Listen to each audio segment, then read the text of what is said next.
बघा, राष्ट्रवादीकडून आता 9 कॅबिनेट मंत्रीपदाची मागणी केलेली आहे। एक मोठी बातमी आहे, 3 राज्य मंत्रीपदाची देखील मागणी आहे। साम टीव्हीवर आताची एक्सक्लुसिव्ह बातमी आहे। आता बघा, मंत्रीपदासाठी आता रस्सीखेच सुरू आहे। राष्ट्रवादीला हवी आहेत 9 मंत्रीपद आणि त्यातही त्यांना 3 राज्य मंत्रीपदाची अपेक्षा आहे। आता भाजप आणि भाजपचे वरिष्ठ हा निर्णय मान्य करणार का हे बघणं महत्त्वाचं आहे। मात्र साम टीव्हीवर आताची एक्सक्लुसिव्ह बातमी आहे, अजित पवारांच्या राष्ट्रवादी काँग्रेसकडून 9 कॅबिनेट मंत्रीपदाची मागणी करण्यात आली। आपण अधिक माहिती घेऊया, आमच्या प्रतिनिधी रुपाली बडवे आपल्या सोबत आहेत। रुपाली, आता मंत्रिपदासाठी रस्सीखेच सुरू झाली आहे, काय सांगशील?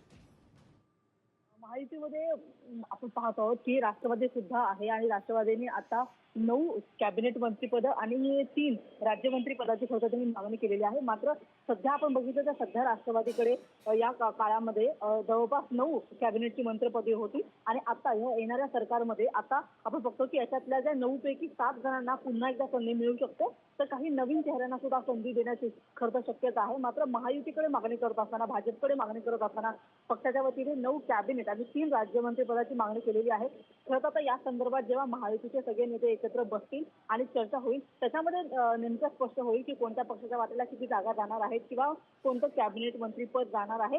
मात्र पक्षाकडून जी मागणी झालेली आहे ती 9 कॅबिनेटची आणि 3 राज्यमंत्री पदाची असणार आहे। मात्र आता याच्यातल्या 7 जणांना पक्षाकडून पुन्हा संधी दिली जाणार आहे, तर काही नवीन चेहरे आपल्याला राष्ट्रवादीच्या निश्चितच, आणि कॅबिनेटमध्ये पाहायला महायुतीमध्ये सर्वात कमी जागा म्हणजे 41 जागा अजित पवारांच्या पक्षाला आहेत, त्यामुळे संख्याबळानुसार सुद्धा मंत्रिपदाचं वाटप केलं जाईल।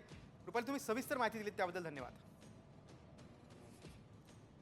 राष्ट्रवादी काँग्रेसकडून 9 कॅबिनेट मंत्रिपदाची मागणी आहे। आता भाजप ही मागणी मान्य करणार का हे बघणं महत्त्वाचं आहे।